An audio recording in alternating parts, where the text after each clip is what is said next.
నమస్తే. చట్టసభల్లో మహిళలకి 33% రిజర్వేషన్లు. సో దీనిపైన ఒక పక్కన కేంద్రం ఇప్పటికీ చెప్తా ఉంది, రానున్నటువంటి భవిష్యత్ ఎన్నికల్లో 33% రిజర్వేషన్లు ఇచ్చి మహిళలకి మేము ఎన్నికలకు వెళ్తామంటూ ఒక పక్కన బీజేపీ మాట్లాడుతూ ఉంది. దాని తర్వాత రేవంత్ రెడ్డి ప్రభుత్వ తీరు కావచ్చు, మరొక పక్కన బీసీలకు సంబంధించినటువంటి అంశంలో బీసీ సంఘాలు ఏం చెప్పబోతా ఉన్నాయి, బీసీ నేతలంతా కూడా వాళ్ళ కార్యాచరణ ఏ విధంగా ఉండబోతా ఉంది, రానున్నటువంటి భవిష్యత్తులో బీసీ ముఖ్యమంత్రిని మనం తెలంగాణలో చూడబోతా ఉన్నాము. ఈ అంశంతో పాటు కవిత కొత్త పార్టీపై మాట్లాడేటువంటి ప్రయత్నం చేద్దాం. మనతో పాటు దాసోజు లలితక్క ఉన్నారు, కవి, రచయిత్రి, అలాగే సబ్బండ శక్తి వ్యవస్థాపకురాలు. అక్క నమస్తే. నమస్తే తమ్ముడు. సో ముఖ్యంగా 33% మహిళలకు సంబంధించినటువంటి రిజర్వేషన్ల విషయంలో కేంద్రం ఒక మాట చెప్తా ఉన్నది, 33% రిజర్వేషన్లు ఇచ్చి మేము ఎన్నికలకు వెళ్దామని. నిజంగా ఇది అమలయ్యేటువంటి అవకాశం ఉంటుందా? మీలాంటి మహిళలు రేపు ఈ 33% రిజర్వేషన్ల పైన మీరు ఏ విధమైనటువంటి పోరాటం చేయబోతా ఉన్నారు? మీ యొక్క కార్యాచరణ ఏంటిది? ఇవాళ ఇప్పటికిప్పటికీ నేనేం కొత్త పోరాటం కాదు, అయినా సరే పోరాట రూపం తీసుకోవాల్సినటువంటి సందర్భం ఇది. కేంద్రంలో 33% బిల్లు అనేది మధు దండావతి, లల్లు ప్రసాద్ యాదవ్, ములాయం సింగ్ యాదవ్, ఎంతకంటే మించి బాబాసాహెబ్ గారు కూడా ఈ బిల్లును అడ్డుకున్నారు. కేంద్రంలో అడ్డుకోవడమే కాకుండా తన న్యాయశాఖ మంత్రిత్వ పదవికి కూడా రాజీనామా చేసిండు. అట్లా ఎందుకు రాజీనామా చేయాల్సి వచ్చిందనంటే, కేంద్రంలో 33% బిల్ అనేది బీసీ మహిళల ఉపకోట లేకుండా బిల్లు ఒకటి ఉంటుంది, అది దొరసానలది, పటేలమ్మలది అవుతుందని ఆయన ముందు చూపుతోటి భవిష్యత్ తరాలను దృష్టిలో పెట్టుకొని తీసుకున్నటువంటి నిర్ణయం. ఆ నిర్ణయాన్ని కాదని మొన్న మోడీ ప్రభుత్వం సెప్టెంబర్ 23వ తారీఖున ఈ బిల్లును కేంద్రంలో ప్రవేశపెట్టింది. మిగతా పార్టీలు కూడా ఆమోదం తెలిపినాయి. మరి అదే సందర్భంలో అక్కడ ఆర్ కృష్ణన్న కూడా ఎంపీగా ఉన్నారు, రాజ్యసభ సభ్యుడిగా ఉన్నారు. రాజ్యసభ సభ్యుడిగా ఉండి కూడా ఈ బిల్లును ఖండించాల్సినటువంటి అవసరం ఉండే. ఆయన బడుగుల అన్నంటే మాకు చాలా ఇష్టము, ఆయన ఉద్యమం అంటే గౌరవం, ఇవన్నిటి మీద ఇంకా మరింత గౌరవం పెరిగే దిశగా ఉపకోట చేర్చి ఉండాలని తను అడిగి ఉంటే చాలా బాగుండేది. 33% రిజర్వేషన్లతో ఇప్పుడు అగ్రకుల మహిళలు దీంట్లో వాటా పొందుతున్నారు ఎక్కువ మొత్తంలో అనేది మీ వాదన? అవును, 100% ఇది అగ్రకులాలకు వచ్చినటువంటి మహిళలకు వచ్చినటువంటి స్వతంత్రం, ఇది వాళ్ళ భావస్వేచ్ఛా ప్రకటన. అంతేకాకుండా వాళ్ళ దగ్గరే సంపద ఉంది, వాళ్ళ దగ్గరే అధికారం ఉంటుంది, ఇంకా మొత్తం వ్యాపార రంగాలతో సహా ఇంకా మేము అట్టడుగునే ఉన్నటువంటి పరిస్థితి. మేము ఎప్పుడు పార్లమెంటుకు వెళ్ళాలి, ఎప్పుడు మేము అధికారంలోకి రావాలని ఆలోచిస్తున్న సందర్భంలో ఇట్లాంటి బిల్లు రావడం అయితే చాలా స్వాగతించట్లేదా మీరు? ఈ సంబంధించినటువంటి బిల్లుని మీరు? ఈ బిల్లును స్వాగతిస్తున్నాం, కానీ బీసీ మహిళల ఉపకోట చేర్చాల్సినటువంటి అవసరం ఉంది. అందరికీ కావాలి కదా, ఏ మహిళకైనా హక్కులు కావాల్సింది. అందులో బీసీ మహిళల ఉపకోట చేర్చి నియోజకవర్గాల పునర్విభజన జరిగితే బాగుంటుందన్న దాంట్లో మేము పోరాడవలసి వస్తుంది. ఎటువంటి న్యాయం దక్కేది ఒకవేళ కనుక ఉపకోట కింద కనుక మనం ఈ రిజర్వేషన్ ఇప్పుడు అనిల్, బీసీల జనాభా మన రాష్ట్రంలో జరిగింది, 52% రిజల్ట్ మనకు కనబడింది. కుటుంబ సర్వే చేసిర్రు, అది పక్కన పెట్టిర్రు. వాళ్ళు ఎంత శాతం బీసీలు ఉన్నారు, ఎస్సీలు ఉన్నారు, ఎస్టీలు ఉన్నారు, ఆ జనాభాను వాళ్ళు తెలుపలేదు. కానీ ఒక అంచనా సుమారు దాదాపుగా ఏదో వెబ్సైట్లలో చూస్తే 60% బీసీలు ఉన్నారని అక్కడ కనబడ్డది. అందులో పిల్ల జిల్లా కూడా అక్కడ కనబడ్డది. అయినా వాళ్ళు బయట పెట్టలేరు. బయట పెట్టకపోయినా మొన్న అడ్డిగుడ్డిగా చేసినటువంటి జనాభా లెక్కలలో 52% అన్నారు. 52%లో ఆ రిజర్వేషన్ అయినప్పటికీ కూడా మళ్ళీ మహిళల రిజర్వేషన్ కూడా చెప్పి ఉంటే బాగుండేది, ఆ జనాభా చెప్పి ఉంటే బాగుండేది. ఉపకోట కల్పిస్తామన్నటువంటి భరోసా రేవంత్ రెడ్డి ఇవ్వలేదు, అటు కేంద్రము ఇవ్వలేదు. ఓకే, సో రాష్ట్రం విషయానికి వచ్చిన తర్వాత, సరే మీరు గతంలో ఉద్యమాలు చేసిండ్రు, అది వేరే విషయం, తెలంగాణ రాష్ట్రం కోసం ఉద్యమం చేసిండ్రు. మరొకసారి బీసీ ముఖ్యమంత్రి కావాలి, బీసీలకు న్యాయం జరగాలంటే ఖచ్చితంగా కూడా ఇక్కడ మనం పోరాటం చేయాల్సిన అవసరం ఉంటుందంటూ సో బీసీ ఉద్యమంలో కూడా మీరు మాట్లాడుతున్నటువంటి తీరు కూడా కనబడుతుంది. ఎందుకు బీసీ సంబంధించినటువంటి వ్యక్తులు కానీ నేతలు కానీ కేవలం ఉద్యమాల వరకు మాత్రమే పరిమితం అయిపోతా ఉన్నారు? దాని తర్వాత జరుగుతున్నటువంటి ప్రచారం ఏంటిదంటే, బీసీ నేతలంతా కూడా వేరే అగ్రకుల పార్టీలకు సంబంధించినటువంటి నేతల చేతుల్లో వాళ్ళు చిక్కుకొని బలవుతా ఉన్నారు, వాళ్ళు ఇచ్చేటువంటి కాసులకు కకృతి పడి వాళ్ళు సైడ్ ట్రాక్ వెళ్తున్నారు అన్నటువంటి కొంత విమర్శ కూడా మీ పైన ఉన్నది. మీ పైన అంటే మీరే కాదు, ఇంకా మిగతా సంబంధించిన బీసీ నేతల పైన. దీన్ని ఎట్లా సమర్థించుకుంటారు? ఇంత పెద్ద ప్రశ్న అనిల్, ఒక వాక్యంలో కూడా సమాధానం చెప్పొచ్చు. ఎందుకంటే ఈ జనాభా లెక్కలు చెప్పలేదు. మనం ముందు మాట్లాడుకున్నప్పుడు బీసీ లెక్కల జనాభా లేదు. రాజ్యాంగంలో 1932 ప్రాంతాలలో కొంత జనాభా లెక్కలు ఉన్నాయనేది ఒకటి ఉంది. అంతకంటే ముందు సాహు మహారాజ్ ఇచ్చినటువంటి రిజర్వేషన్లు గొప్పవి. అవి మహనీయుల చరిత్రలు చదువుకున్నప్పుడు మనకు అవి కనబడతాయి. దాని అనంతరం రాజ్యాంగాన్ని పూర్తిగా గౌరవిస్తాం. రాజ్యాంగం అంటే మాకు చాలా అది కాబట్టి ఈ కొంత వెసులుబాటుతో భావ స్వేచ్ఛ ప్రకటన ప్రకారమైన మాట్లాడగలుగుతున్నాం ఈ పార్టీ. లేకపోతే దొరల చేతులనో రెడ్ల చేతులనో లేదా అటు గుజరాతీ సంస్కృతులను మేము ఎప్పటికప్పుడు బలైతుంది. అందులో బీసీల గురించి మాట్లాడవలసి వస్తే ఇంకొక అడుగు ముందుకేసి ఈ దేశాన్ని అనేక సార్లు ఇతర దేశాలు వచ్చి కొల్లగొట్టుకుపోతున్నప్పుడు మన సంపదను అనేక సార్లు కొల్లగొట్టుకుపోయినప్పుడు ఈ దేశంలో ఉన్నటువంటి మెజారిటీ చేతి వృత్తుల ప్రజలు. ఇక్కడ మిషనరీలు లేవు. ప్రపంచ దేశాలలో ఉన్నటువంటి పరిశ్రమలు ఈ దేశంలో లేవు. ఇక్కడ ఉన్న చేతి వృత్తుల ప్రజలు భారతదేశం మొత్తంలో చేతి వృత్తులు ఉంటారు. ఈ చేతి వృత్తుల ప్రజలే దేశానికి సంపదను అందించారు. ఇవాళ కూడా చూడండి, ఇవాళ మనం సబ్బు కొన్నా, ఉప్పు కొన్నా, పప్పు కొన్నా ప్రతిదీ వృత్తులు చేస్తున్న వ్యాట్ కట్టేది కూడా మన ప్రభుత్వాలకు చేతి వృత్తుల ప్రజలే. కానీ ఈ వైపు వీళ్ళు వృత్తులు చేసుకుంటూ శ్రామికంగా ఇటువైపే ఉండిపోయారు. వీరిని కంపెనీలు ఇతర దేశాల నుంచి కంపెనీలు తీసుకొచ్చి ఇతర దేశాల వారికే బయట వాళ్ళు ఈస్ట్ ఇండియా కంపెనీలకు కట్టబెట్టి ఇక్కడ ఉన్న వృత్తిని ఇప్పుడు ఒక పొక్లేన్ ఉంది. ఎంతమంది కూలీలు పని చేస్తే సరిపోయేది ఒక పొక్లేన్ చేస్తుంది కదా. ఇక్కడ నోటి ఓ చెరువు దవ్వుతే ఎంత పూడిక తీస్తే ఎంతమందికి ఉపాధి దొరికేది, ఒడ్ల కమ్మరి వాకిళ్ళలో ఎంత పని దొరికేది, చేనేతల దగ్గర ఎంత పని దొరికేది. ఇట్లా సమస్త వృత్తులకు సంబంధించినటువంటి శ్రమను కాకుండా వాళ్ళ జీవితాల మీద దెబ్బ కొట్టిరు. శ్రమ మీద మాత్రమే కాదు, శ్రమనేమో దోచుకుంటున్నారు నిరంతరం. కానీ వాళ్ళ బ్రతుకు పైన ఉనికి పైన దెబ్బ కొట్టినటువంటి ప్రపంచీకరణ నేపథ్యాన్ని బ్రేక్ చేయకుండా అటు మోడీ అయినా ఇటు రాష్ట్రమైనా ఎంతసేపు విదేశీయులను పిలిచి వాళ్ళకు పెద్దపీటలు వేస్తున్నటువంటిది మనకు కనబడుతుంది. ఆదాని అంబానీల కోసం ఇవాళ మనం అది కూడా చూసినాం కదా, ఆపరేషన్ కగారు కూడా చూసినాం కదా. ఎవరి కోసమో కట్టబెట్టడం కోసం అడవిని సమూలంగా నాశనం చేస్తున్న పరిస్థితి. ఇటు రాష్ట్రంలో చేతి వృత్తుల ప్రజల్ని కూడా నిర్మూలిస్తున్నటువంటి ఒక కంకణం కట్టుకున్నటువంటి ప్రభుత్వాల పైన బీసీ నాయకులు పోరాటం ఉద్యమం చేస్తే ఇది సఫలమయ్యేది.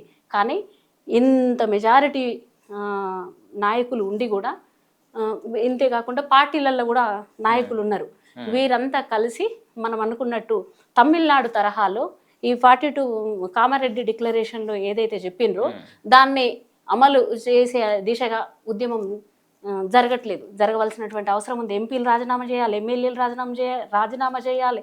నిరంతరం అమాసకో పున్నానుకో అది లేచి కూర్చోవడం కాదు, నిరంతరం ఫైట్ చేయాలి. తర్వాత స్ట్రగుల్ చేస్తే తప్ప, పోరాడితే తప్ప మనకు ఫలితాలు రావు. ఎందుకంటే ఈడబ్ల్యూఎస్ కూడా అట్లనే వచ్చింది. ఏ రాత్రి వాళ్ళేమి రెడ్లు, రావులు, వెల్మలు, దొరసాన్లు వీళ్ళందరూ ఏమి రోడ్ల మీదకి వచ్చి మాకు రిజర్వేషన్ కావాలని అడగకపోయినా ఏ అర్ధరాత్రో తెలియకుండా బ్యాక్ డోర్ నుంచి వచ్చినటువంటిది ఈడబ్ల్యూఎస్. వాళ్ళకు 10% రిజర్వేషన్ పొందుతున్నారు. మరి ఏమైనా మళ్ళీ బీసీలకే ఇంత ఎద్దడి ఏర్పడుతుంది. ఎందుకని అంటే మీరు ఇన్ని ప్రెస్ మీట్లో ఇంత పోరాటాలు లేకపోతే ఇంత మాట్లాడుతున్నప్పటికీ, ఇంత జనాభా ఉన్నప్పటికీ అగ్రభాగంలో ఉన్నటువంటి దాదాపుగా 60%, 65% ఉన్నటువంటి బీసీ నాయకులను బీసీలు నమ్మకపోవడానికి కారణం ఏమై ఉండొచ్చు అంటే వివిధ పార్టీలు ఉన్నాయి. ఒకరు బీజేపీ దగ్గర, ఒకరు కాంగ్రెస్ దగ్గర మనకు కనపడుతుంది, అది క్లియర్గా కనపడుతుంది. మనము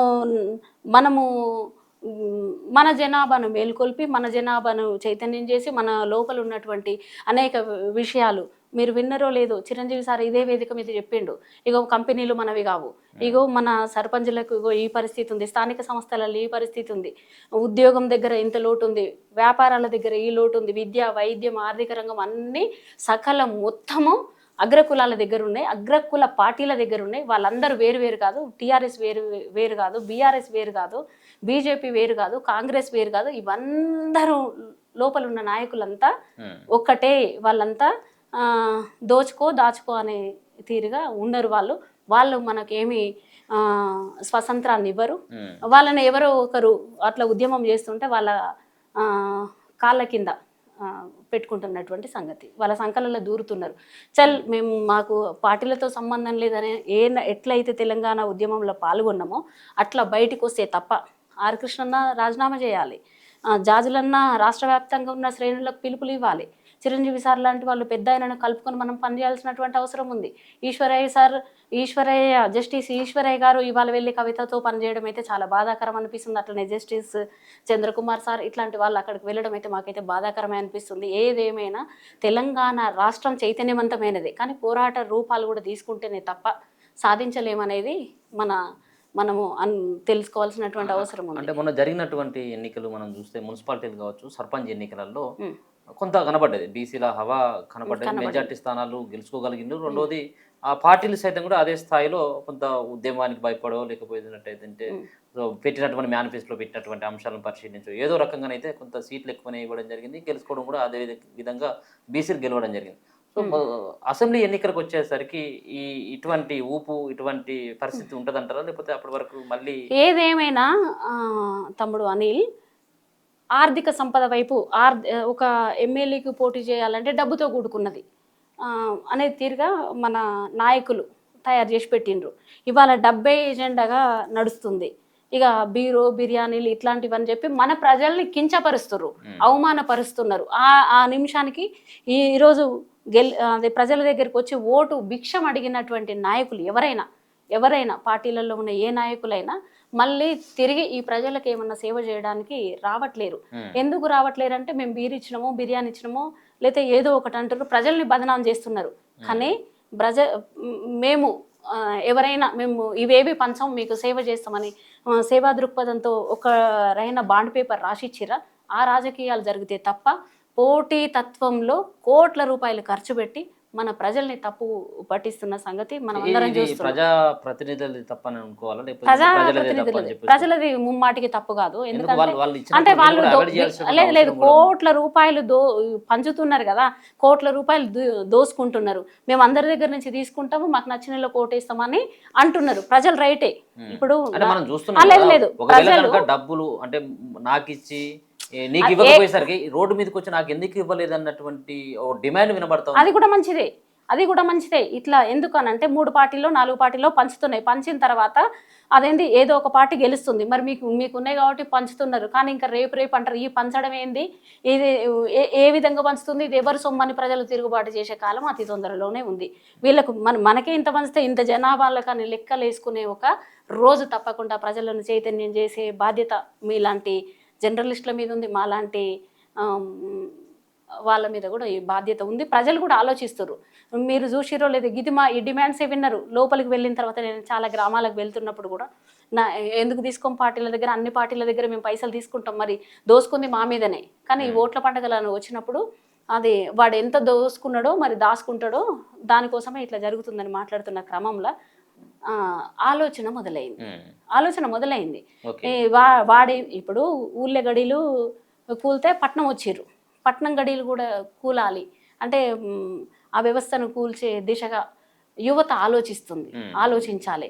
మరి మనందరం మేము కూలినాలు పని చేసుకోవడం అయితే గీత కొద్దిగా వేరే పనులు అంటే కొద్దిగా సాఫ్ట్వేర్ ఇవో ఇట్లా చేసుకుంటున్న క్రమంలో వీళ్ళు మాత్రమే రాజకీయంలోకి ఎందుకు వస్తున్నారు అనే సోయి యువతలో మొదలైంది. వీళ్ళు కూడా వేరే రకంగా అదేంది, వీళ్ళు సాఫ్ట్వేర్ ఎవరు చేస్తలేరు, వీళ్ళు కూలినాలకు పోతలేరు. ఇప్పుడు నాయకుల చుట్టాలైనా బంధువులైనా ఎవరు వీళ్ళు కూలికో నాలుకో లేకపోతే సాఫ్ట్వేర్ రంగాలల్లో వీళ్ళు జాబ్ హోల్డర్గా ఉండట్లేరు. పెడితే ఐటీ కంపెనీలు పెడుతున్నారు. మరి మనం ఆ స్థాయికి ఎట్లా వెళ్ళాలి, తర్వాత మనం ఎట్లా అనేది యువత ఆలోచిస్తున్నది. యువతలో ఆ పరివర్తన వస్తుంది, ఇంకా రావాలి. దాంతోపాటు ఎవరైనా మాట్లాడితే దాన్ని మంచి ఆలోచనతో రిసీవ్ చేసుకొని 1కి 10 సార్లు గమనించుకుంటే యువతలో మార్పు వస్తుంది. అటో ఇటో చెంచాలుగా నాయకుల దగ్గర చెంచాలుగా ఉన్న వాళ్ళకు కూడా సోయ వస్తుందని నేను భావిస్తాను. ప్రభుత్వం ఏర్పడి 2.5 సంవత్సరాలు ఆల్రెడీ గడిచిపోతుంది. 10 ఏళ్ల పాటు కేసీఆర్ పరిపాలన చూసినాం, ఇప్పుడు 2.5 ఏళ్ల పాటు రేవంత్ రెడ్డి పరిపాలన చూసినాం. ఈ 2 ప్రభుత్వాలని ఈ పరిపాలన చూసిన తర్వాత ఇప్పుడున్నటువంటి ఈ 2.5 సంవత్సరాల పరిపాలనలో కొంత ఏమన్నా బెటర్గా కనిపిస్తుందా, లేకపోతే ఎట్లా ఉంది ఈ పరిపాలన చూస్తే? ఈ 12 ఏళ్ల పాలన, ఆ పాలనైనా ఈ పాలనైనా, ఈ 12 ఏళ్ళైన పాలన లుచ్చ పాలన, పనికి మాలే పాలన. ఎందుకనంటే గతంలో 10 సంవత్సరాలు సంపూర్ణంగా దోసుకున్నాడు. అంతకుముందు కన్నా ఒక గుట్ట, చెట్టు, ఓ పిట్టె అట్లా ఓ పర్యావరణం అట్లా ఉంది. తర్వాత ఇతను కూడా అదే ఇద్దరు కలిసి రియల్ ఎస్టేటే. ఇంకా బాజాప్తుగా మాట్లాడాలంటే కేసీఆర్ రియల్ ఎస్టేటే చేసిండు, రేవంత్ రెడ్డి రియల్ ఎస్టేటే. గ్లోబల్ సమ్మిట్ ఏమో ఈయన అంటుండు, ఈయన భూభారతి తీసుకొచ్చిండు రేవంత్ రెడ్డి. అంతమందుకు ఆయన ధరణి తీసుకొచ్చిండు కేసీఆర్. ఎక్కడన్నా ఉన్నాయా? వీళ్ళ అనుచరులకు మాత్రమే భూములు ఉన్నాయి. ఇవాళ గ్లోబల్ సమ్మిట్ జరిగింది, రేవంత్ రెడ్డి గ్లోబల్ సమ్మిట్ పెట్టిండు. అందులో అజయ్ దేవగన్కి 50 ఎకరాలు, ఎన్ కన్వెన్షన్ కూలగొట్టినట్టే కూలగొడితే మళ్ళీ ఆయనకు తీసుకుపోయాడు 40 ఎకరాలు. తర్వాత అజయ్ దేవగన్కు, నాగార్జునకు, సల్మాన్ ఖాన్కు 50 ఎకరాల భూమి. మరి ఈడ మీ మేనిఫెస్టోలో పెట్టినటువంటి ఉద్యమకారుల భూమి ఏది? 4000 పెన్షన్ ఏది? తర్వాత మహిళలకు ఇస్తున్నటువంటి 2500 పెన్షన్ ఏది? వృద్ధాప్య పెన్షన్ ఏది? తర్వాత పిల్లలకు ఉద్యోగాలు అన్నాడు, అవేవి జాబ్ క్యాలెండర్స్ లేవు. పైగా ఉస్మానియా యూనివర్సిటీకి కూడా ఏదో కేటాయించినవి, అవి 1000 కోట్లు నోటి మాట. అక్కడ ఉన్న విద్యార్థులను అరెస్ట్ చేస్తున్నారు, ఇంకా అక్కడ తిరుగుబాటు జరుగుతుంది. ఇదంతా పాలన అని అనుకోవాల్సిన అవసరం లేదు. ప్రజల మనోభావాలతో ఆడుకుంటున్నటువంటిది. ఈ ప్రజల ఉసురు ఉట్టిగా పోదు, మెల్లెన ఉసురు చల్లగా తప్పకుండా తాకుతుంది. దాంతోపాటు ఈ ప్రభుత్వాలు చేసినాయి, పాలన ఎంత మాత్రం కాదు రియల్ ఎస్టేట్ చేస్తున్నారు. ఏమనిపిస్తుంది అంటే ఆ రోజు రాష్ట్రం కోసం కొట్లాడిండు, సరే కేసులేని మిగతా అన్నిటికీ భరించిండు, చాలా జీవితాన్ని కూడా పోగొట్టుకున్నటువంటి వాళ్ళు కూడా చాలా మంది. ఏంటిది రాష్ట్రం ఏర్పడిన తర్వాత ఏమనిపిస్తుంది ఈ పరిపాలన చూసిన తర్వాత? రాష్ట్రము ఒక ఎమోషనల్ అస్తిత్వం, సెంటిమెంట్, ఆత్మగౌరవంతో ఆ రోజు ప్రతి ఒక్కరం మా ఆంధ్ర వలస పాలకులు ఇక్కడి నుంచి వెళ్ళిపోతే మనకి ఇక్కడ ఉద్యోగాలు వస్తాయి అనుకున్నాం, నీళ్ళు వస్తాయి అనుకున్నాం, నిధులు వస్తాయి అనుకున్నాం. నాలాంటి తల్లులు అయితే వాళ్ళ నాకు సంటి బిడ్డలు ఉద్యమం నాడు ఇవాళ పెరిగి పెద్దయి ఉద్యోగాలకు వచ్చినప్పుడు ఉద్యోగాలు లేవు, అసలు ఐటీ ఉద్యోగాలు లేవు, గవర్నమెంట్ ఉద్యోగాలు జాబ్ క్యాలెండర్సే లేవు. మరి మేము ఉద్యమం చేసిందే నిధులు, నియామకాలు, పిల్లల ఉద్యోగాల కోసం. పిల్లలకు ఉద్యోగాలు వస్తే మాలాంటి తల్లులకు మేము మొదటి తరం చదువుకొని మా పిల్లల్ని మళ్ళీ చదివిపిస్తే మా ఇంట్లో ఆర్థిక రంగం ఉంటుంది కదా, మేము ఆర్థికంగా బలపడతాం కదా.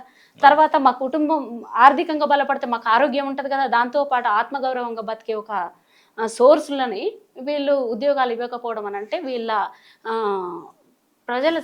ప్రజల శ్రేయస్సును కోరుకునే ప్రభుత్వాలు ఇవి. ఇక తర్వాత ఆత్మగౌరవం పేరుతో చేసినటువంటి ఉద్యమం ఆ రోజు అది ఈ చుట్టూన్న ఏవైతే మేనిఫెస్టో లాగా నిరంతరం మాట్లాడుకున్నామో, సాహిత్యం మాట్లాడుకున్నాం. దాంతోపాటు అదేంది ఆహారం పైన కూడా మనకు చాలా ఆంక్షలు, అంటే ఒక చెడ్డగా మాట్లాడేవాళ్ళు మన ఆహారాన్ని, మన భాషను కూడా వెక్కిరించినటువంటి సందర్భం కదా. రౌడీలుగా చూపించారు కదా మన సినిమా ఇండస్ట్రీలో. మన భాషను అవమానపరిచారు, సాహిత్యంలో కూడా అవమానపరిచారు. వచ్చిండు పోయిండు అనే దాన్ని కూడా అవి చాలా అవమానకరం రోజుల నుంచి ఆత్మగౌరవంలోకి మార్చుకునే దిశగా సాంస్కృతిక రంగం పనిచేసింది. ఆ సాంస్కృతిక రంగంలో ధూమ్ధాము కూడా ఉంది, అందులో పాట ఉంది. విమలక్క లాంటి వాళ్ళు, గద్దరన్న లాంటి వాళ్ళు, గూడంజన్న లాంటి వాళ్ళు, గోరెంట ఎంకన్న లాంటి వాళ్ళు, అనేక మంది గోషిగొంగళ్ళు వేసి అదేంది నిస్సారన్న లాంటి వాళ్ళు, ఉస్మానియా క్యాంపస్లో ఉదయించే కిరణమా అని చెప్పి అది దరువు ఎల్లన్న పాటలు, ఇట్లా ఏపూరు సోమన్న పాటలు, అనేక పాటలు ఆ రోజు ప్రభావితం పాటలు ఒకవైపు, ఇంకా కవులు రచయితల పాత్ర ఇంకొక వైపు, మేధావుల పాత్ర ఒకవైపు, ఇన్ని తీర్ల ఒక ఒక ఒక పాయ అయితే ప్రజలు భాగస్వామ్యమైనరు. ఈ ఉద్యమంలో ప్రజలు భాగస్వామ్యం కావడంతో పాటు మళ్ళీ విద్యార్థులు 1200 మంది అమరవీరులు అయినరు. మరి అమరవీరులు ఎందుకైనరు? ఉద్యోగాల కోసమే కదా. మనం చెప్పిన పాలసీ అయితే ఏదైతుందో ఆ పాలసీలు ఇంకా నెరవేరలేదు, అవి అట్లనే ఉన్నాయి. అంటే అవకాశాలు లేక ఉద్యోగాలు రావట్లేదా, లేకపోతే అవకాశాలు ఉండి కూడా ఇవ్వట్లేనటువంటి సర్కార్లు? 10 సంవత్సరాలు కేసీఆర్ ఉద్యోగాలు ఇవ్వలేదు, 10 సంవత్సరాలు ఉద్యోగాలు ఇవ్వలేదు. ఇప్పుడు ఈయన కూడా కంటి దుడుపు చర్యగా ఆడనో ఏడనో ఇచ్చినట్టు చెప్తున్నాడు. అవి ఎంతవరకు మీడియాకి మీకు తెలుసు, చూస్తున్న రాష్ట్రంలోని విద్యార్థులకు యువకులకు కూడా తెలుసు. కానీ విఫలమైన ప్రభుత్వాలు 2 విఫలమైన ఉద్యమం చేసి కూడా మేము ఎందుకు చేసినామా అనే పరిస్థితి ఇవాళ 12 ఏళ్ల తర్వాత అనిపిస్తుంది. కానీ దాన్ని అట్లా వాళ్ళకు వదిలేయకుండా మళ్ళీ సామాజిక తెలంగాణ కోసమై మళ్ళీ ఉద్యమిస్తాం. మరో ఉద్యమం రావాల్సిన తప్పకుండా అవసరం ఉంది. మరో ఉద్యమం వస్తుంది, తప్పకుండా వస్తుంది. ఎన్ని ఉద్యమాలు రాలే? జాతీయ ఉద్యమం వచ్చింది, స్వాభిమాన ఉద్యమం వచ్చింది, మలిదశ ఉద్యమం వచ్చింది, ఇప్పుడు తొలి దశ ఉద్యమం తర్వాత మలి దశ ఉద్యమం కూడా చూసినాం. కానీ అంతిమంగా సామాజిక తెలంగాణ ఉద్యమం రావాలి. ఓకే, సబ్బండ శక్తి అన్నటువంటి ఒక సంస్థను స్థాపించడం జరిగింది. దానికి మీరే కదంతా వ్యవస్థాపకులు అంతా కూడా. ఏంటిది అసలు దీని లక్ష్యం ఏంటిది, దీని ఉద్దేశం ఏంటిది, అంతిమంగా ఏం సాధించబోతున్నారు? సబ్బండ శక్తి అనే వేదిక నాకు అనివార్యమైంది. ఎందుకు ఏర్పాటు చేయాలనే అనివార్యత వీళ్ళే కల్పించారు, మన నాయకులు కల్పించారు, బీసీ నాయకులు కల్పించారు. ఎందుకనంటే మీరు చూడండి, బీసీలో మహిళలు అదేంది వాళ్ళంతా పక్కకు కనపడరు. ఒక ఆర్కృష్ణనో జాజులనో లేకపోతే చిరంజీవి సారో లేదా ఇంకొక ఆయననో ఇంకెళ్ళయ్యో మళ్ళీ ఇంకెవరు వచ్చినా వాళ్ళే ఉంటారు తప్ప మహిళా నాయకత్వంతో వచ్చే వాళ్ళను ఒప్పుకోవట్లేరు. మాకు ఒప్పుకోకపోయినా సమాన భాగంగా వేదికల మీద చూస్తే బాగుండని అనిపించింది. ఎంతకాలం అది అడగడం, సాహితీ సభలలో అడగడం కష్టమవుతుంది. ఇంట్లో నుంచి తండ్రిని దాటుకొని, భర్తను దాటుకొని, కొడుకుని దాటుకొని ఓ వేదికల దగ్గరికి వస్తే ఏదో ఒక మూల కూర్చోబెడుతున్నారు. కనీసం ఇక వేదిక మీద కూర్చున్న సరే ఎట్లనో అట్లా వేదిక దాకా చేరినామంటే ఒక్కొక్క నాయకుడు వస్తా ఉంటే వెనుక కూర్చోబెడతారు, మహిళనే లేపుతారు, ఇంకెవరిని లేపరు. మీరు చూడండి, చాలా ఒక్కొక్క మహిళను ఇప్పుడు నాయకుడు పక్కనో లేదా అటో ఇటో రెండో సీటో మూడో సీటుగా మనం ఎక్కడ కనపడరు మహిళలు. పొరపాటున మీరు అది సింహగర్జన అని ఒకటి పెట్టిరు, మహిళా సింహగర్జన. ఒక్క మహిళ ఇట్లా కూర్చుంది, ఇటువైపు అంతా మగవాళ్ళే కూర్చున్నారు. మహిళా గర్జన కార్యక్రమాలు చేస్తే కూడా మగవాళ్ళే కూర్చోబట్టిరు. మరి ఆడవాళ్లకు కొన్ని సీట్లు వదిలేయాలి కదా, కొంత వాళ్ళని ఆర్గనైజ్ చేయాలి కదా. వాళ్ళతో పాటు నిజంగా నాయకుడికి అన్నిట్లలో ఉంది, ఇంకా బీసీలలో మెజారిటీ ఉంది. అయితే సమాన అవకాశాలు కూడా ఇవ్వాలి. ఎవరు ఇవ్వాలంటే బీసీలే ఇవ్వాలి. ఇగో మా చెల్లి వచ్చింది మాట్లాడాలి, మా అక్క వచ్చింది మాట్లాడాలి, అయితే మా అమ్మ వచ్చింది మాట్లాడాలి, బిడ్డలు వచ్చిర్రు మాట్లాడాలి. మనము 20 మంది మాట్లాడితే కనీసం నలుగురితోటి మాట్లాడించలేని పరిస్థితులలో ఎవరి వేదికలను పోయి మనం ఎంతసేపు అదేంటి ఇచ్చిన మైక్ ఇచ్చిన 5 నిమిషాలు 2 నిమిషాలు అంటారు. మనకు 5 నిమిషాలు 2 నిమిషాలు 30 సెకండ్లు కూడా అన్న నాయకుడు ఉన్నాడు. మీ అది కుదిరినప్పుడు మీకు ఒకసారి మనమే మళ్ళీ ఒకసారి ఇంటర్వ్యూలో చూద్దాం. అట్లా ఎందుకు అది మేము మాత్రం మహిళలం ఎందుకు తక్కువ? మేము కూడా మొత్తం సమాజానికి, వీళ్ళైతే నాయకత్వం ఏమో ఒక సామాజిక వర్గాలకు ఉంటుంది నాయకత్వం, వీళ్ళ నాయకత్వం ఉంటుంది. మరి మహిళా నాయకత్వంలో కూడా కావాలి. రేపు నియోజకవర్గాల పునర్విభజన జరిగితే రాజకీయంలో ఉండాలి, ఆర్థిక రంగంలో ఉండాలి, సాంస్కృతిక రంగాలలో ఉండాలి, పత్రికా రంగాలలో ఉండాలి. ఎన్ని రంగాలు ఉంటాయో వైద్య విద్య అన్ని రంగాలలో కూడా మహిళ సగభాగానికంటే ఎక్కువ ఉండాలి. రామ్ మనోహర్ లోహియా గారు చెప్పిన మాటే ఇది. మేము అట్లాంటి మహనీయులది సావిత్రిబాయి పూలే దంపతులు చెప్పినటువంటి మార్గమే కదా ఇది. ఇప్పుడు ఈ సబ్బండ శక్తి మహిళల కోసం, మహిళలు ఏ విధంగా రాజకీయంగా ఎదగాలి, ఆర్థికంగా ఏ విధంగా ఎదగాలన్నటువంటి దానిపైన పనిచేస్తుంది ఇది అంతా కూడా. మీ సబ్బండ శక్తి, ఒక సబ్బండ శక్తి ఆర్థికంగా, రాజకీయంగా, సామాజికంగా మాట నిజమే. ఇంతమందిని కూడా మహిళల్ని భాగస్వామ్యం చేసుకోవాలి, పోగేసుకోవాల్సినటువంటి అవసరం ఉంది. ఎందుకంటే రేపు చట్టసభలలో రిజర్వేషన్ పునర్విభజన నియోజకవర్గాల పునర్విభజన జరిగితే మహిళల అవసరం ఉంటుంది. ఎవరు మహిళలు వచ్చే అగ్రకులాల మహిళలే వస్తారు కదా, మళ్ళీ ఆ శిబిరాలలో మళ్ళీ మనం మహిళ పోతే బానిస అవుతుంది. బానిస కాకుండా స్వతంత్రంగా స్వచ్ఛంగా వచ్చేటువంటి చాకలి మంగళ తల్లులను, మేదర్ తల్లులను, పద్మశాలి తల్లులను, వడ్డెర తల్లులను, ఇంకా సంచార జాతి తల్లులను కూడా అందరినీ, మాదిగ తల్లులను మాదిగ ఎవరు అనకుండా ఆదివాసులే దాకా మేము బహుజనంగా, మొత్తం బహుజనంగా మహిళా శ్రేణులను తయారు చేసుకోవాల్సినటువంటి అవసరం ఉంది. ఇవాళ మేము కొందరుగా కనపడుతుండొచ్చు, రేపు వ్యవస్థగా కూడా మారవలసినటువంటి అవసరం ఉంది. మారతం కూడా నాకు ఆ నమ్మకం ఉంది. అంత దృఢ సంకల్పంతో, ధైర్యం తప్ప మా వెనకాల నిధులు లేవు. మాకు చాలా కష్టమైన పని అయినా సరే నిరంతరం ఒక్క క్షణం కూడా వృధా చేయకుండా ఈ పనికి పూనుకుంటున్నాం. సో చట్టసభల్లో 33% రిజర్వేషన్ల కోసం నేను ఢిల్లీ వేదికగా పిడికిలి బిగించి కొట్లాడినా అని చెప్పేసి అంటున్నటువంటి కవిత. సో ఆమె 25వ తారీఖు పార్టీ స్థాపించబోతున్నట్టుగా వార్తలు వస్తా ఉన్నాయి. సో తెలంగాణ ప్రాంతంలో ఏ విధమైనటువంటి స్కోపు కవిత పార్టీకి ఉంటుంది? కవిత పార్టీని తెలంగాణ ప్రజలు నమ్మేటువంటి స్థితిలో ఉన్నారా? ఒక పక్కన ఈరోజు పైసలతోంటే రాజకీయం నడుస్తుంది అన్నటువంటి అంశాన్ని మీరు లేవనెత్తడం జరిగింది. సో అటువంటి వ్యవహారం, పైసలు ఉన్నాయని చెప్పేసి చాలా మంది అంటా ఉన్నారు. సో ఆమెకున్నటువంటి డబ్బు బలంతో తెలంగాణ రాష్ట్రంలో అధికారాన్ని చేపట్టేటువంటి అవకాశం కవితకు ఉండబోతా ఉందా? మీరు కూడా ఆమె దగ్గర గతంలో దగ్గర నుంచి చూసి ఆమెతో కలిసి తిరిగి కలిసి పనిచేసినటువంటి వ్యక్తిగా మీరేం చెప్పబోతారు? లేదు, నేను కవితతో పని చేయలేదు, కవిత చుట్టూ కూడా తిరగలేదు. అసలు ఇదే అసత్య ప్రచారము. అంటే కవితతో చాలా సందర్భాల్లో కనపడినటువంటిది లేదు, నేను సిద్ధాంతపరంగా భావజాలంగా మాట్లాడుతున్నా తప్ప నేనేం కలిసింది లేదు, మాట్లాడింది లేదు. నాకు అట్లాంటి అనివార్య అవసరం కూడా ఇప్పుడు రాలేదు. నేను 1-2 సార్లు చెప్పడానికి ప్రయత్నం చేసినా అవి కుదరలేదు. అవి కూడా నేను అదేంది మీరు ఢిల్లీ సాక్షిగా చేసిన దాని ఉద్యమం గురించి, మహిళా ఉద్యమం గురించి మాట్లాడుతున్నారు అనిల్. ఆ రోజు ఢిల్లీది అది కనపడుతుంది కదా, మీరు ఒక్కసారి అది పాతది వీడియో ఉంటే వెనుకకి తీసి చూడండి. ఆ రోజు 33 బిల్ మహిళా బిల్ పాస్ కాగానే అక్కడ జంతర్ మంతర్లో తను ఉద్యమం చేసినట్టు కనబడుతుంది. ఒకరోజు నిరాహార దీక్ష. ఉద్యమం అంటే ఏమి ఇక్కడ నుంచి శ్రేణులను పట్టుకొని పోయి ఆడేమి చేయలేదు, లేదా రాష్ట్ర వ్యాప్తంగా కాదు దేశవ్యాప్తంగా ఉన్న మహిళలను ఏం పట్టుకొని పోయి ఢిల్లీ వేదికగా జంతర్ మంతర్లో చేయలేదు ఆమె.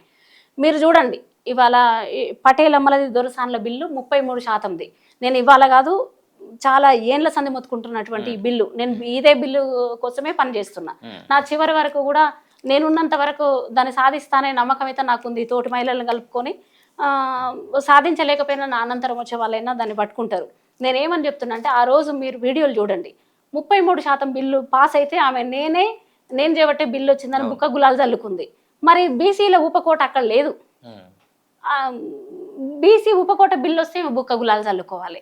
మరి బీసీలకు వ్యతిరేకే కదా ఈమె బీసీల కోసం మాట్లాడడం అయితే అసహ్యం కదా. బీసీల మీద, బీసీ మహిళల మీద ప్రేమ లేదు. ప్రేమ ఉంటే ఆ రోజు ఉపకోట చేర్చాలని మళ్ళీ ఢిల్లీకి వెళ్ళి ఆమె ఉద్యమం చేసేది. ఢిల్లీ కాదు కదా, గల్లీలో కూడా ఉద్యమం చేయలేదు, ఢిల్లీలో కూడా ఇది ఉద్యమం కాదు. ఈడీ అరెస్ట్ చేస్తున్న సందర్భంలో ఈడీ కేసులో ఆమె ఢిల్లీ స్థాయిలో ఇంకే అంశం లేదు, ఏ అంశం లేక ఇదొకటి పట్టుకొని అక్కడ పోయి సింగనాల తీరుగా ఓ ఉద్యమం అని చేసింది. ఇప్పుడు ఆమె పార్టీకి ఎట్లా ఉండబోతుంది? తెలంగాణలో పార్టీ ఆమె స్థాపించబోతుంది అన్నట్టుగా వార్తలు వస్తున్నాయి కదా, ఎట్లా ఉండబోతుంది? ఒక మహిళల్ని ఆదరించేటువంటి స్థితిలో తెలంగాణ ప్రజలు ఉన్నారా? 10 సంవత్సరాలు, ఒక రోజుకు తక్కువ కాకుండా 10 సంవత్సరాలు పాలనా రంగంలో ఉంది. 10 ఏళ్లలో మహిళలు గుర్తు రాలే, విద్యార్థులు గుర్తు రాలే, ఉద్యమకారులు గుర్తుకు రాలే, స్కూల్ ఫీజులు గుర్తుకు రాలే, ఏ విషయం గుర్తుకు రాలే. గవర్నర్ని చాలా అవమానపరిచారు కదా. పాడి కౌశిక్ రెడ్డి మాట్లాడిన రోజున ఆమె ఖండించలేదు, మహిళా మంత్రులు లేనప్పుడు ఖండించలేదు, మహిళా ఎమ్మెల్యేలు లేనప్పుడు ఖండించలేదు. 10 సంవత్సరాలు ఎంత దోసుకోవాలనో ఎంత దాచుకోవాలనో ఎగ్జాంపుల్ బుర్జు ఖలీఫా దాకా మనకు కనపడుతుంది. నిజామాబాదులనే కట్టుబడి ఉన్నాను అన్నది. నువ్వు నిజామాబాద్ ఎంపీవి కదా, నువ్వు పార్లమెంటు దాకా వెళ్ళేటువంటి నీకు స్వేచ్ఛ ఉంది, నువ్వు మంత్రిగా ఎంతో పని చేయాల్సినటువంటి అవసరం ఎంపీగా, అదే కాకుండా రాష్ట్రానికి కూడా ఎంతో పని చేయాల్సినటువంటి అవసరం ఉండే. ఆమె ఏవి చేయలేదు. ఎమ్మెల్సీ పదవి కూడా తీసుకుంది. అప్పుడు ఉద్యమకారుల గురించి అందరి గురించి మాట్లాడకపోయినా కనీసం శంకరమ్మ గారు, శ్రీకాంతాచార్య తల్లి శంకరమ్మ గురించి కూడా మాట్లాడనే పైన మనం చూసినాం. తర్వాత 33% బిల్లు వస్తే సంతోషపడ్డది తప్ప బీసీ మహిళల ఉపకోట చేర్చి వచ్చిన బిల్లుకు ఆమె సంతోషపడలేదు. ఇవాళ కంట్రీ దుడుపు చర్యగా తండ్రి దళిత ముఖ్యమంత్రి ఎట్లా అన్నాడో ఈమె కూడా బీసీల మాటలు మాట్లాడి, బీసీలకు భరోసాను మాట్లాడుతూ, నిరుద్యోగుల వైపు మాట్లాడుతూ, అనేక మంది వైపు ఇట్లా మాట్లాడుతూ, ఇది ఒక డ్రామా, ఇది ఒక యాక్టింగ్ తప్ప నేనే ముఖ్యమంత్రి అని చెప్తుంది. ఇప్పుడు దోసుకున్న డబ్బులంతా పార్టీ రూపంలోకి మార్చుకొని అట్లా ఉంటది తప్ప ఇంకా వేరే కాదు. ఇప్పుడు వెలుగుమట్ల అది మనం చూసినాం, వెలుగుమట్ల బాధితులకు న్యాయం జరిగిందా? ఆమె ఆమరణ నిరాహార దీక్ష అన్నది 1 రోజు 2 రోజులు చెక్కు చెదరలేదు, ముఖం చెక్కు చెదరలేదు. ఆ ముఖం మీద ఉన్నటువంటి మేకప్ కూడా ఊడిపోలేదు. రోజు ఆమె ఎట్లా ఉందో 3 రోజులు మనం చూసినాం. మనకు కనబడ్డది ఏమంది, మెత్తటి పరుపులు, 2 కాళ్ళు వేయకుండా మెత్తటి పరుపులు వేసుకుంది. తర్వాత దండలు వేసుకురు. ఆమె ఉద్ధరించినట్టు దిష్టి తీసుడు, అలాయి బలాయిలు, ఆగమాగమైనటువంటి ప్రజల్ని తప్పుదోవ పట్టిస్తున్నటువంటి ఉద్యమకారులను తప్పుదోవ పట్టియడమే వీళ్ళ ఎజెండా. గుమ్మడి నర్సయ్య ఎట్లా ఉంటాడు? 5 సార్ల ఎమ్మెల్యే అయినటువంటి గుమ్మడి నరసయ్య గారి నిరాడంబరతకు ఈమెకు ఏమన్నా తేడా మనం గమనించాలి. చాలా మంది పోతున్నారు కదా, ఆమె పార్టీ వైపు కూడా చేరేందుకు కూడా సిద్ధమైనలు. తర్వాత బీఆర్ఎస్ పార్టీ నుంచి కూడా చాలా మంది ఎమ్మెల్యేలు కూడా నా పార్టీలకు రంగం సిద్ధం చేసుకున్నారని మాట్లాడుతూ ఉన్నారు. సో కేవలం మాటలైనా నిజంగా కూడా ఆ పార్టీ, కవిత పార్టీ వైపు వెళ్ళేటువంటి అవకాశాలు, కవితను నమ్మేటువంటి స్థితిలో సమాజం ఉందని చెప్పేసి అనుకోవచ్చు. ఇప్పుడు ఆమె బీఆర్ఎస్ ఎమ్మెల్యేలు తన పార్టీలోకి వస్తుందని చెప్పారు. జనం జాగృతి బాట అని ఒకటి పెట్టుకున్నప్పుడు కనీసం ఆమె 4 నెలలు పెట్టుకుంటే 2 నెలలు కూడా పూర్తి చేయలేదు కదా, దాన్ని మనం చూసినాం కదా. ఇది కూడా ఒక ప్రత్యక్ష ఉదాహరణ, ఈమె ఎంత పని చేస్తుందని చెప్పడం కోసం. 33% ఉమెన్ రిజర్వేషన్ అంతే. ఇప్పుడు అక్కడక్కడ చేసినటువంటి పూలే విగ్రహాలు ఇట్లాంటి 100 కరణాలు మనం చెప్పొచ్చు. తండ్రి 100 అబద్ధాలు 1000 అబద్ధాలు ఆడితే ఈమె 1000 నుంచి 1,00,000 దాకా అబద్ధాలు ఆడేనే మనకు కనపడుతున్నాయి. కానీ ఎమ్మెల్యేలు పోతారా ఉంటారా అనేది వాళ్ళ అభిప్రాయం, వాళ్ళ ఇష్టం. ఎందుకంటే వాళ్ళతో కలిసి 10 ఏళ్ళు వాళ్ళదే కదా. ఇప్పుడు మీరు అనిల్ గుర్తుపట్టాలి, ఇప్పటిదాకా మాట్లాడుకున్నాం అన్ని పార్టీలలో ఉన్నటువంటి నాయకులు సిండికేట్ ఇండ్లకు పోయిరు. ఎవరన్నా నీళ్ళు కడుగున్న వ్యక్తి మీకు ఎవరైనా కనిపిస్తే చెప్పండి. ఇప్పుడు మంత్రి తలసాని ఎక్కడి నుంచి వచ్చిండో కనపడతాడు, అది పొంగిలేటి ఇండ్లకించి మారిండు కనపడతాడు. ముఖ్యమంత్రిలో కనపడుతున్నారు, ముఖ్యమంత్రులే కనపడుతున్నారు కదా. ముఖ్యమంత్రి ఎక్కడి నుంచి ఎక్కడికి వచ్చారు, అట్లా చాలా మంది ఉన్నారు. కాబట్టి సబితా ఇందిరారెడ్డి అయితే పిట్టెల్లాగా తెలంగాణ ఉద్యమకారులు, పిల్లలు, ఆ విద్యార్థులు ప్రాణత్యాగాలు, ఆత్మ బలిదానాలు చేసుకుంటున్న సందర్భంలో ఆ తల్లి పేగు గదలలేదు, కిమ్మన్ లేదు. ఆమె ఈరోజు బీఆర్ఎస్తో ఉంది. మాగంటి గోపీనాథ్ ఎవరు, ఆంధ్ర ఆయన, మరి తెలంగాణ కదా ఎమ్మెల్యేలు ఇవ్వవలసింది. మళ్ళీ దాని తరపునే బీఆర్ఎస్ కూడా మొన్న పోటీ చేయించింది కదా వాళ్ళ భార్యను. ఇట్లా అన్నీ ఉన్నాయి. మనము 10 ఏళ్ళతో పాటు 12 ఏళ్ళు ఇవి మాట్లాడుకోవడం అంటే మాట్లాడకూడదని కాదు, భావజాల వ్యాప్తి, ఇవి వాళ్ళ వైఫల్యాలను భావజాల వ్యాప్తి ప్రజల్లోకి తీసుకువెళ్తూనే మన ప్రజల్ని చైతన్యం చేసుకుంటూనే ఇక సబ్బండ శక్తి అనేది ఊపిరిన్నంత కాలం ఇప్పుడు ఉద్యమ వేదికగా ఉంటుంది. దీన్ని పార్టీగా మార్చుకొని ప్రజల్లో నిరంతరం తిరగడం. చాలామంది అప్పుడప్పుడు మీరు అక్కడక్కడ నన్ను లైవ్లో చూపించడం ద్వారా నాకు చాలామంది అన్నలు, అక్కలు, విద్యార్థులు అందరూ నాకు కనెక్ట్ అవుతున్నారు. వాళ్ళందరూ ఫోన్లు చేస్తున్నారు, అక్క మేమున్నామని పనిచేస్తామని అన్న వాళ్ళు ఉన్నారు. 5 ఏళ్ళ అన్నం తిన్న వాళ్ళ మేము అక్క, కష్టజీవుల తరపున కష్టపడొచ్చిన నాయకుల తరపున మేము పనిచేస్తామని అంటున్నారు. వాళ్ళందరికీ, అన్నదమ్ములకు, అక్క చెల్లెళ్ళకు అందరికీ హృదయపూర్వకంగా కొలిమి సలాములు తెలుపుతున్నా. ఎట్ ది సేమ్ టైం మహిళలు చాలామంది ఆలోచించాలి. టీవీ సీరియల్ అవన్నీ కాకుండా రాజకీయమే మాట్లాడదాం, రాజకీయమే చేద్దాం. ఏమన్నా ఏమంటున్నారంటే ఇప్పటి వరకు మేము శాసనసభల దాకా రాలే కదా, ఉంటే అక్కడక్కడ కార్పొరేటర్లు ఉండరు, సర్పంచులు ఉన్నారు, ఎంపీటీసీలు ఉన్నారు, వార్డు మెంబర్లు ఉన్నారు. అది ఎంత ఇదో మనం రాష్ట్రం దాకా, అసెంబ్లీల దాకా రావాల్సినటువంటి మహిళలు ఉన్నారు.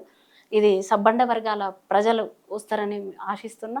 వాళ్ళందరి దగ్గరికి మీరందరూ సపోర్ట్, ధైర్యం మీరందరూ ఇస్తే మేము తప్పకుండా ఆ వైపు ప్రయాణం చేస్తాం. Thank you so much. So మొత్తానికి ఇది దాసోజు లలితక్క గారు వారు స్థాపించినటువంటి సబ్బండ శక్తి మహిళల కోసం పనిచేస్తుంది. మహిళలు రాజకీయంగా ఏ విధంగా ఎదగాలన్నటువంటి దానిపైన ఖచ్చితంగా మహిళలకు అవగాహన కల్పించడంతో పాటు బీసీ వర్గాలైనటువంటి అందరూ నేతలు ఒక తాటి మీదకి వచ్చి కొట్లాడితేనే రాజకీయంగా మనం ఎదగగలుగుతాం. మన అలాగే ముఖ్యమంత్రి పీఠాన్ని కూడా కైవసం చేసుకున్నటువంటి అవకాశం ఉంటుంది. 10 సంవత్సరాల కేసీఆర్ పరిపాలన, అలాగే 2.5 సంవత్సరాల రేవంత్ రెడ్డి పాలన ఇలా తెలంగాణని పూర్తి స్థాయిలో దోపిడీ చేసుకునేందుకు మాత్రమే ఇలా తెలంగాణ సాధించినట్టుగా కనపడతా ఉంది. అసలైనటువంటి తెలంగాణ కోసం మరోసారి ఉద్యమించాల్సినటువంటి అవసరం ఎంతైనా ఉందన్నటువంటి భావనని లలితక్క గారు అయితే తెలియజేస్తాను. చూస్తూనే ఉండండి మన తెలుగు.